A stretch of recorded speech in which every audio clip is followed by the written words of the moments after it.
Bonjour à tous, merci d'être là. Donc, en deuxième partie, donc, je vais vous présenter maintenant les évaluations que nous avons faites sur les mesures concernant les ménages, et donc les prélèvements sociaux et les transferts destinés aux ménages. Donc, je vais vous présenter un travail qui a été réalisé donc, par Mehdi Benjeloul, Antoine Bozio, Thomas Douenne, Claire Leroy, à qui je vais passer la parole après, et moi-même. Donc, lorsqu'on regarde les mesures qui concernent les ménages, la première question est quel effet sur le pouvoir d'achat? Donc le gouvernement met d'un côté en avant des baisses d'impôts, et donc là cette année notamment on a eu la baisse de la taxe d'habitation, mais en même temps on a des prestations sociales et les retraites qui sont revalorisées moins que l'inflation. Et donc la question qui se pose c'est, avec ces différents effets, quel est l'impact moyen sur le pouvoir d'achat des ménages? Mais la deuxième question est, derrière cet effet moyen, quels sont les effets redistributifs? Qui gagne? Qui perd? Est-ce que ce sont les ménages les plus aisés? Les moins aisés? Est-ce que c'est le milieu de la distribution? Ou aussi on peut définir la population en fonction de différents critères. Est-ce que ce sont les retraités qui sont le plus touchés? Les actifs? Et si oui, comment? Et la troisième question, donc, sont sur les effets incitatifs. Donc, on a un communiqué de presse du PLF 2019 qui insiste sur le travail, donc favoriser le travail, donc en mettant en œuvre des mesures qui sont censées relancer les incitations à l'emploi. Et donc, je pense notamment à la réforme de la prime d'activité. Et donc, qu'est-ce qu'on peut dire sur ce point et donc sur la capacité des réformes débattues sur la possibilité de relancer les incitations à l'emploi? Donc pour répondre à ces questions, donc on utilise des techniques de microsimulation, on utilise notamment le modèle TACSIP 1.0 qui est développé au sein de l'Institut des politiques publiques et qui modélise différentes sources de données administratives. Donc qui nous permet d'avoir pour un échantillon représentatif de la population française des informations vraiment fines sur les caractéristiques clés d'un point de vue socio-fiscal. Et on croise ces différentes sources administratives avec des données d'enquête. Et donc on se repose notamment sur les fichiers de déclaration d'impôt sur le revenu, les données Fideli qui utilisent notamment en partie les fichiers de taxe d'habitation, et on utilise également les enquêtes revenus fiscaux et sociaux et l'enquête budget des familles pour la taxation indirecte. Et donc on utilise conjointement ces différentes sources pour avoir, donc pour un échantillon représentatif, des mesures fines, des caractéristiques clés pour le système socio-fiscal, et on connecte ces informations à un calculateur qui permet de calculer les impôts et transferts sous le système actuel, mais aussi sous un système qui comporte des réformes que l'on définit, et là en l'occurrence les réformes qui sont actuellement débattues dans le cadre du projet de loi de finances. Donc le calculateur qu'on utilise est le calculateur OpenFisca, qui est un calculateur open source, libre et collaboratif, et qui est par ailleurs utilisé dans d'autres sites gouvernementaux. Et donc là, on conjugue à la fois des données précises et un calculateur qui essaie de coller au plus près de la législation. Donc on a un outil puissant pour évaluer les impacts redistributifs des mesures qui concernent les ménages. Donc ici, on fait deux exercices. Premièrement, on regarde l'impact du budget 2019. Donc quels sont les impacts des mesures qui vont rentrer en vigueur en 2019 par rapport à 2018 ? Et donc on prend donc les réformes donc pour 2019 et on les compare à la législation 2018 que l'on vieillit en 2019. En d'autres termes, on prend la législation 2018 et on revalorise les paramètres comme si aucune réforme particulière n'avait été mise en œuvre. Et donc là, on a vraiment l'impact du budget 2019. Puis le deuxième exercice, c'est regarder l'impact du cumul des mesures donc depuis le début du quinquennat. Donc prendre les mesures de 2018 et de 2019 que l'on compare à la législation 2017. Et donc on fait ces deux exercices afin de mesurer l'impact sur le niveau de vie et donc regarder les effets redistributifs qu'il y a derrière. Et donc cette analyse se fait dans un cadre statique, c'est-à-dire qu'on suppose que les comportements sont inchangés. Donc la présentation va se dérouler comme suit. Donc premièrement, nous allons regarder les effets redistributifs avec les deux exercices que j'ai évoqués précédemment. Donc regarder le budget 2019, puis l'ensemble des mesures du PLF 2018 et du PLF 2019. Et enfin, nous ferons trois focus. Un focus sur les mesures d'incitation au travail, un autre sur la réforme de la taxe d'habitation et un autre sur les réformes de la taxation des revenus du capital. Donc ici, donc brièvement, donc on a un panorama des différentes mesures qui ont été votées pour la loi de finances 2018 et qui sont débattues dans le PLF 2019. Donc là, ce sont les prélèvements obligatoires. Donc on a différentes mesures. Donc les principales, dégrèvement de la taxe d'habitation, on a le prélèvement forfaitaire unique, la bascule cotisation sociale CSG. Si on somme tout, et donc là ici, ce sont les chiffres qui sont avancés par le gouvernement.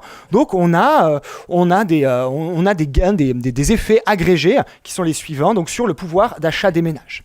On a également des mesures sur les prestations, donc avec la revalorisation de la prime d'activité, la revalorisation de la AAH, de l'ASPA, les sous-revalorisations des prestations sociales.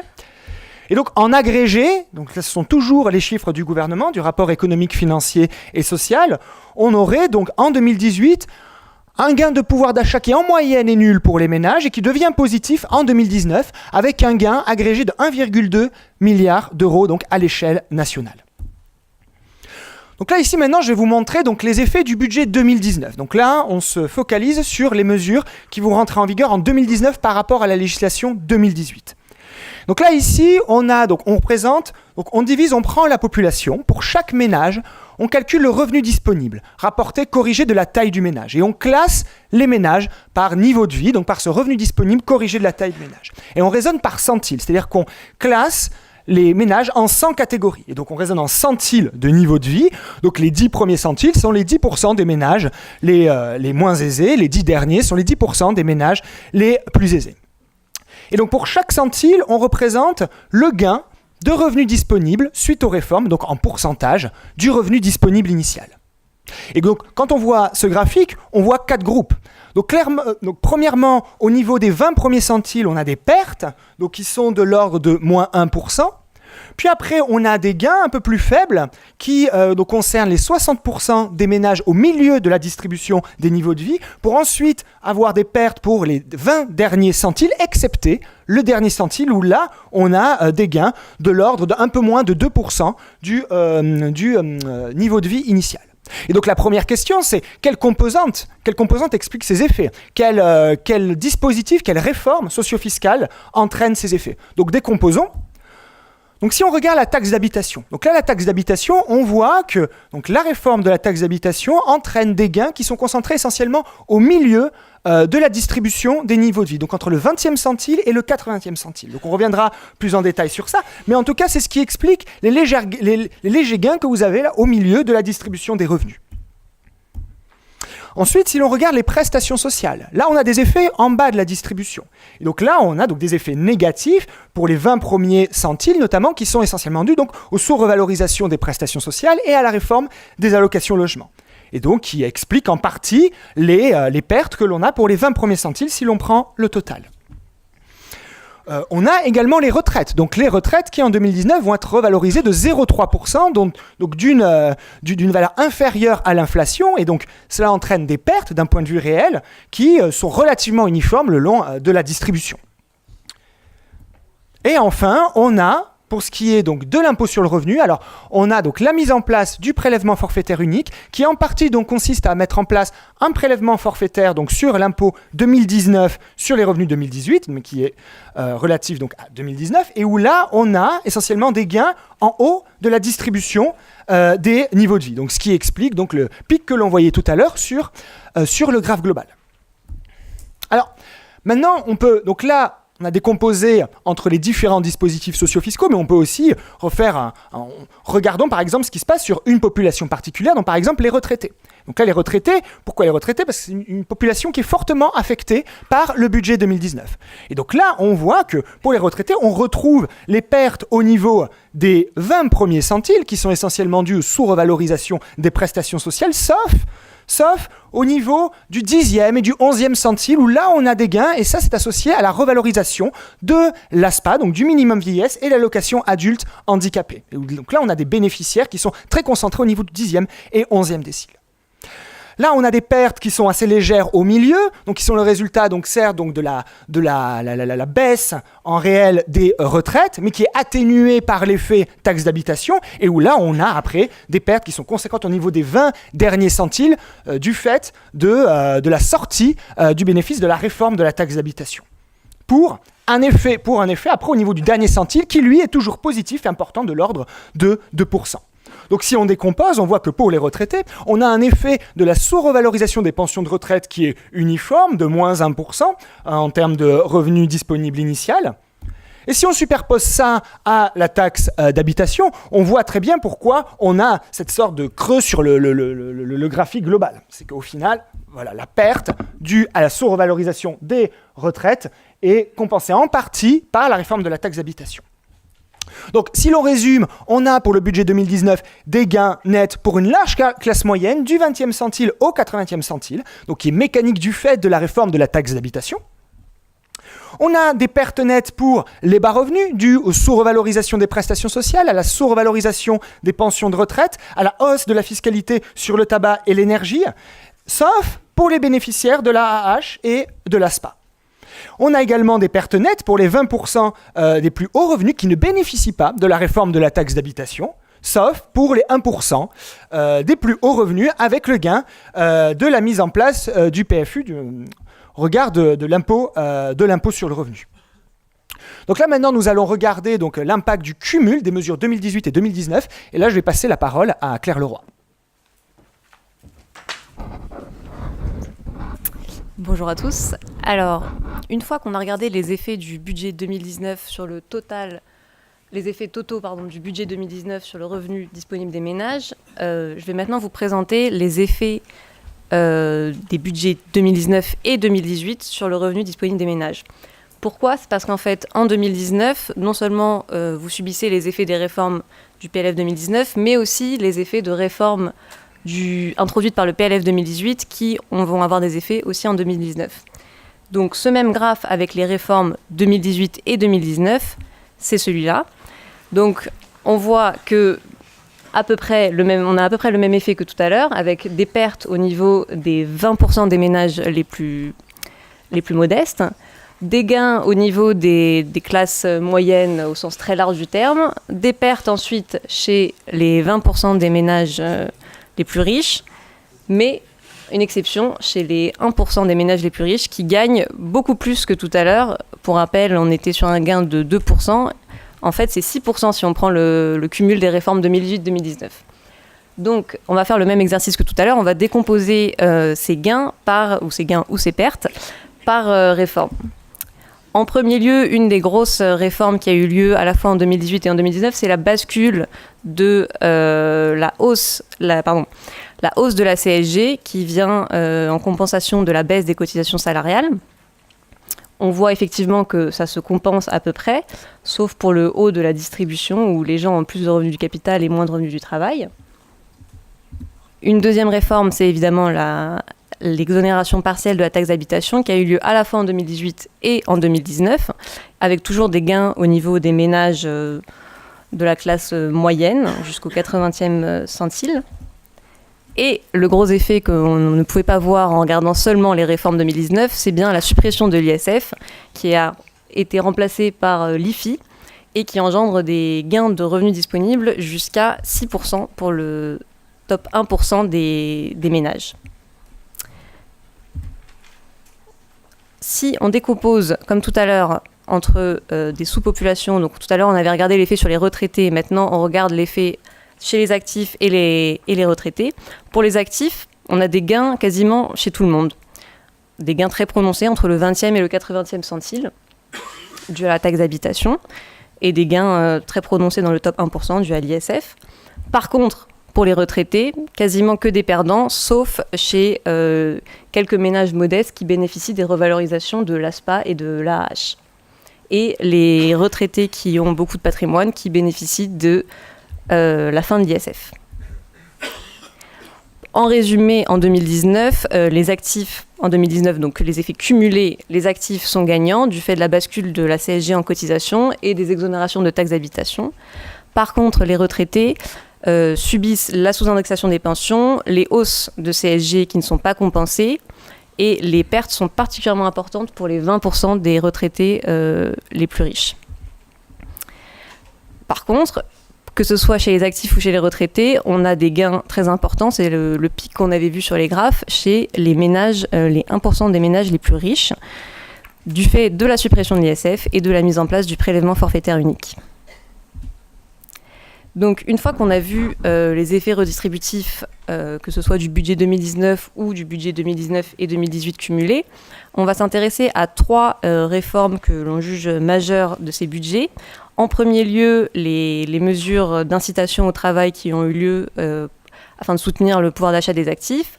En second lieu, les réformes de taxe d'habitation. Et enfin, les réformes qui portent sur la taxation des revenus du capital.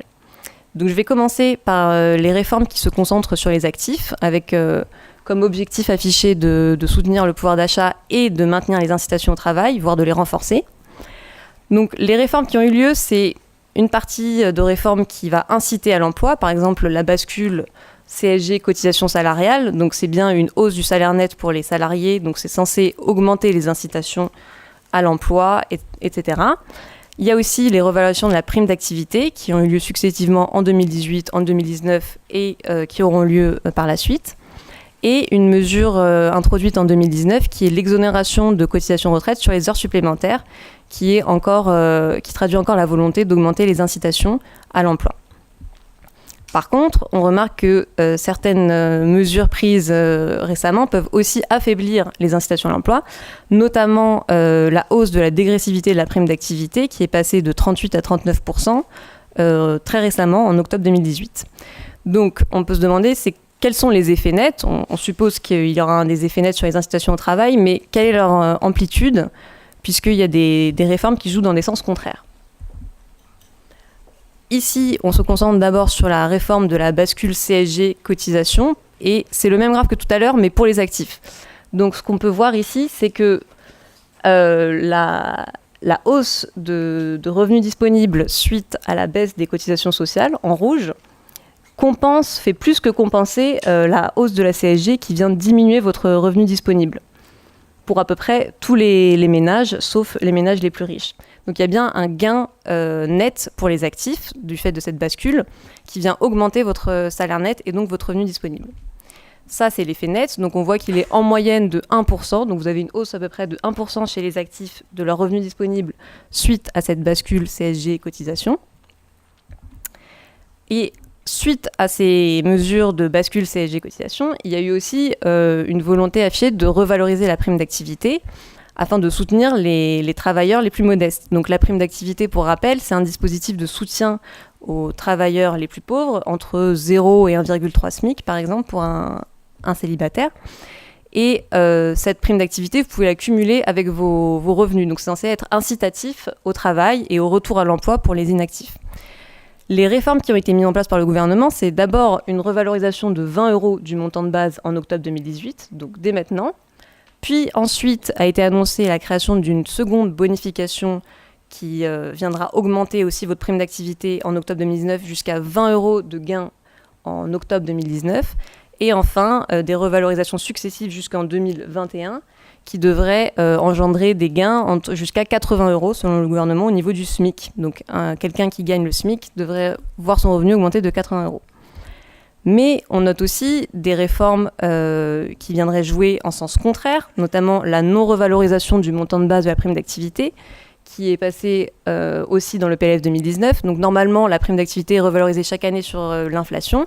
En 2019, elle ne l'est pas.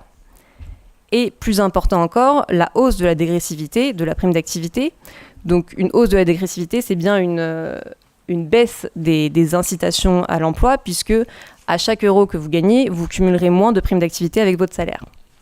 Donc une fois qu'on voit ces réformes un peu contrastées, on peut se demander quel est l'effet net pour un salarié, notamment un salarié au SMIC, qui est censé être le cœur de la réforme de la prime d'activité. Quel est son gain de revenu disponible, ou sa perte, on ne sait pas, suite à ces réformes. Ici, je montre les variations de revenus disponibles seulement dues aux réformes de la prime d'activité. Donc fin 2019, un salarié au SMIC va gagner 30 € par rapport à une situation où il n'y aurait pas eu de revalorisation de la prime d'activité. Donc ces 30 €, ça inclut la première revalorisation de 2018 de 20 €, la deuxième revalorisation de 2019 de 20 € type bonification, et les autres réformes qu'on a listées. Donc vous avez effectivement un gain de 30 €, mais en termes de gain relatif de niveau de vie suite à la reprise d'un emploi, donc c'est-à-dire le passage d'être inactif à reprendre un emploi et être au SMIC, vous passez de 52 à 54%. En termes d'incitation à l'emploi, c'est un effet à peu près plutôt modeste. Pour être vraiment complet dans la représentation des effets des réformes, il faut aussi inclure donc la bascule CSG cotisation salariale qui aussi joue sur les incitations. Donc je vous montre le même tableau, mais cette fois-ci la variation inclut toutes les réformes mises en place en 2018 et en 2019. Donc fin 2019, un salarié au SMIC gagnera 32 €, donc un peu plus que ce que je vous ai dit tout à l'heure, puisqu'effectivement il bénéficie aussi des baisses de cotisation salariale. L'effet, il reste limité, notamment parce que en fait, les baisses de cotisation salariale viennent augmenter votre salaire net et donc, mécaniquement, diminuer votre prime d'activité. Donc, les deux effets se contrebalancent un peu et in fine, on a une variation de 30 € en 2019. Les effets sont assez modérés donc pour les salariés au SMIC. Il y a aussi des effets pour les gens à 1,5 SMIC du fait des exonérations de cotisation salariale. Et une fois, suite à cette focus sur les actifs, je laisse la parole à mon collègue pour vous montrer les effets de la taxe d'habitation et ensuite de la taxation des revenus du capital.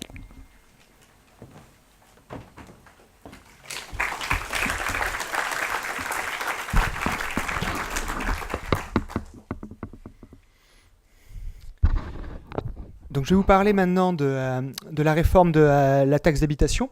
Donc en quoi consiste cette réforme?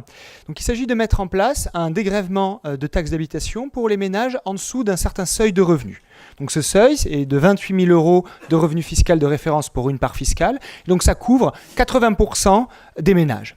Donc ce taux de dégrèvement monte en charge progressivement, donc il est de 30% cette année, il sera de 65% en 2019 et de 100% en 2020, donc c'est-à-dire un dégrèvement total, une suppression totale de la taxe d'habitation pour 80% des ménages. Donc là après, il y a aussi également un projet de supprimer totalement la taxe d'habitation au plus tard en 2021. Donc, mais là, pour parler des dégrèvements qui ont déjà été décidés, donc ce qu'il faut avoir en tête, c'est qu'ils s'ajoutent déjà aux exonérations et dégrèvements qui étaient déjà existants avant la réforme.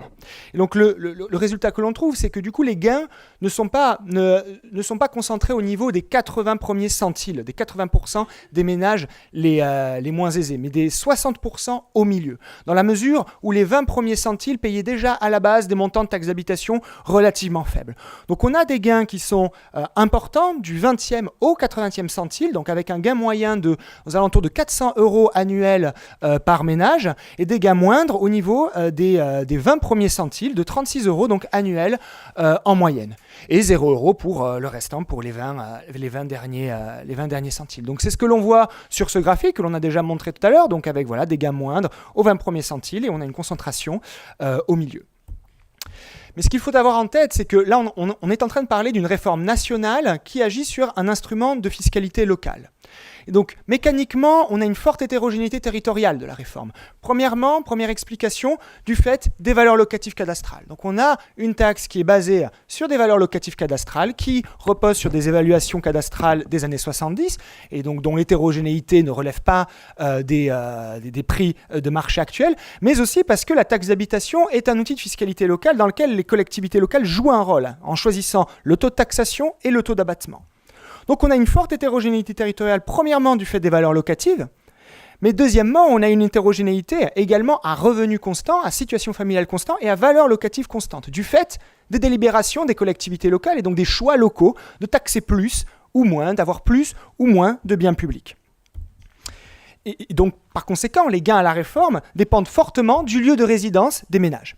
Et donc là, ici, sur ce graphique, on a donc pour chaque centile de niveau de vie initial, les montants de taxe d'habitation initiaux, avant toute réforme. Donc la courbe noire, ce sont les montants moyens par centile de niveau de vie. Et les deux courbes en pointillés sont donc pour chaque centile de revenus disponibles, le 25e centile de montant de taxe d'habitation et le 75e centile de montant de taxe d'habitation. Donc si par exemple on prend la médiane, le 50e centile, on a une moyenne qui est aux alentours de 800 € avec un 25e centile qui est aux alentours de 500 € et un 75e centile de 1000 €. Donc si on prend au sein d'un centile de revenu, juste le 25e et le 75e centile, en fait, on a une différence de 500 €. Et donc, en fait, en fonction du lieu où vous habitez, vous allez être plus ou moins gagnant à la réforme et les effets sont considérables. Et donc, mécaniquement, ça aboutit à une hétérogénéité territoriale qui est importante. Donc là, on voit on a donc pour chaque commune le gain de taxes d'habitation dues à la réforme sur le revenu fiscal moyen au sein de la commune. Donc là, on voit une forte hétérogénéité territoriale qui s'explique par les raisons que j'ai évoquées. Donc pour ce qui est de la suppression totale de la TH, donc, qui est potentiellement projetée. Donc là, qu'est-ce que ferait une suppression totale de la TH ? En fait, il s'agirait juste d'étendre la réforme. Donc en 2020, le dégrèvement pour 80% des ménages est de 100%.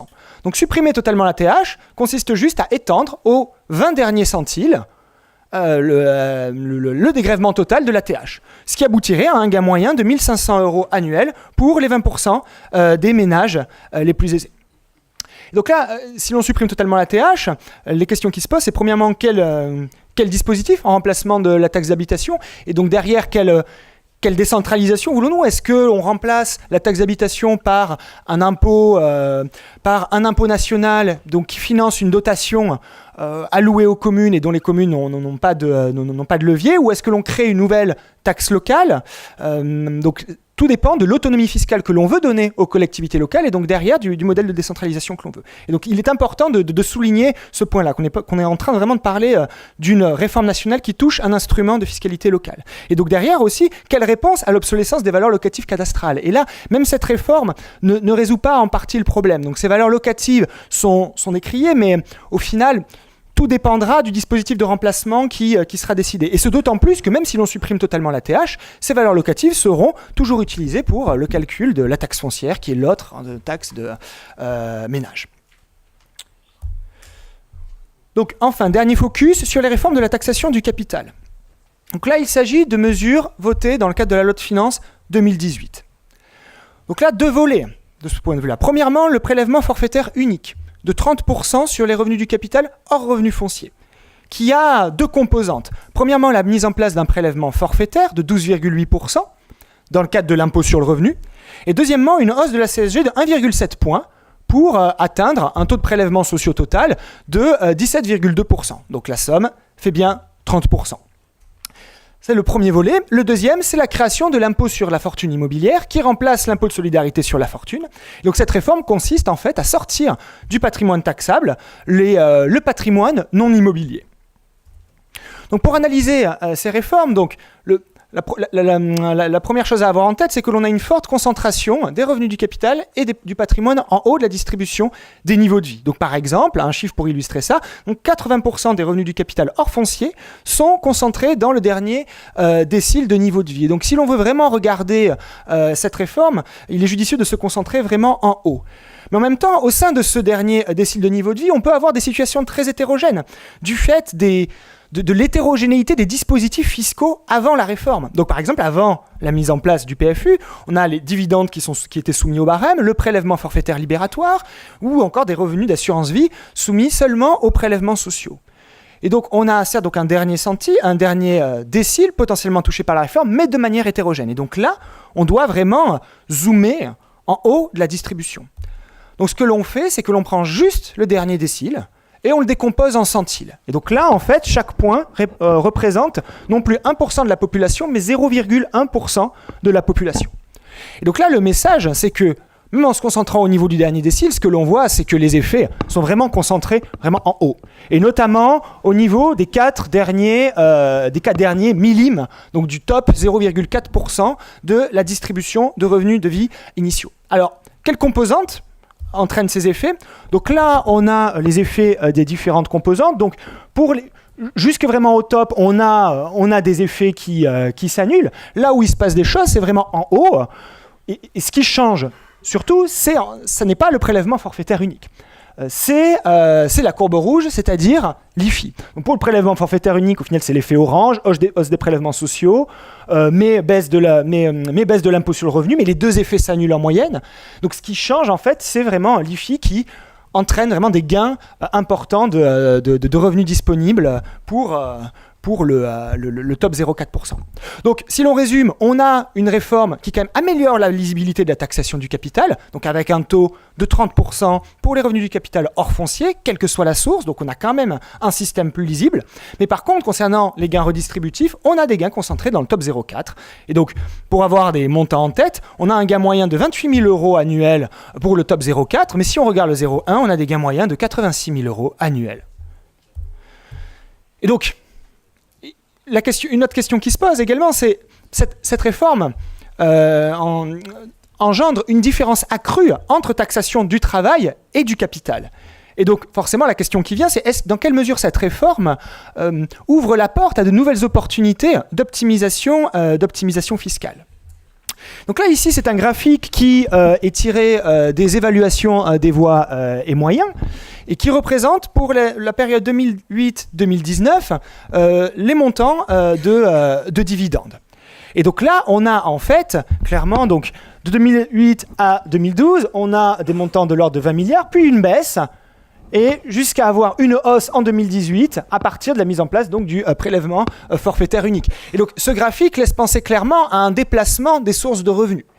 Et donc, du coup, ce déplacement a un impact sur le coût total de la réforme. Donc nous estimons un coût, mais avant toute réponse comportementale, donc on trouve des ordres de grandeur similaires à ceux annoncés, donc 1,5 milliard de pertes pour l'IR, 2,2 milliards de prélèvements sociaux supplémentaires, donc quand même pour le prélèvement forfaitaire unique, uniquement, en moyenne, on a un léger gain en termes de recettes publiques, mais ceci sans prendre en compte les potentielles opportunités d'optimisation fiscale. Et donc là, cette hausse récente constatée des dividendes de 9 milliards, la question qui se pose, c'est d'où provient-elle ? Est-ce qu'elle provient de salaires, donc par exemple de chefs d'entreprise qui donc, peuvent se rémunérer en salaire ou en dividendes, ou de bénéfices non redistribués, de bénéfices qui restent dans le cadre de l'entreprise et puis qui après peuvent être sortis en termes de plus-value.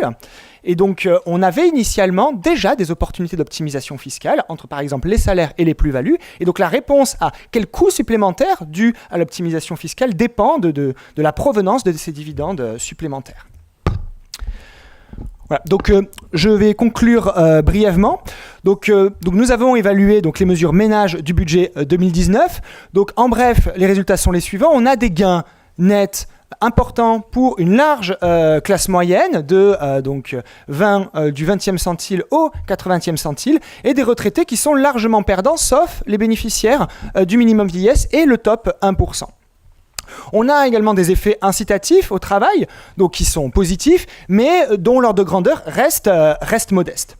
Et enfin, on a une réforme de la taxe d'habitation, donc qui a des effets redistributifs que l'on remarque, qui sont clairs, mais qui renvoient au fait qu'on est toujours dans un cadre de taxation locale dont les réformes doivent continuer et restent pour le moment inachevées. Et donc tout ceci sont des évaluations ex ante. Donc là, on est en train de parler de réformes 2019 qui n'ont pas encore eu lieu. Et donc il sera important après, dans un second temps, de faire des évaluations ex post, une fois que l'on aura notamment, par exemple, les informations qui sont relatives à l'année 2019, donc à l'année de la réalisation de ces réformes qui sont en train d'être discutées. Donc voilà, donc ceci c'est pour le volet ménage. Donc après le projet de loi de finances contient aussi toute une série de mesures côté fiscalité entreprise. Et donc là je vais passer maintenant la parole à Sophie Côté et Clément Malguir qui vont vous présenter les évaluations des réformes entreprises. Merci.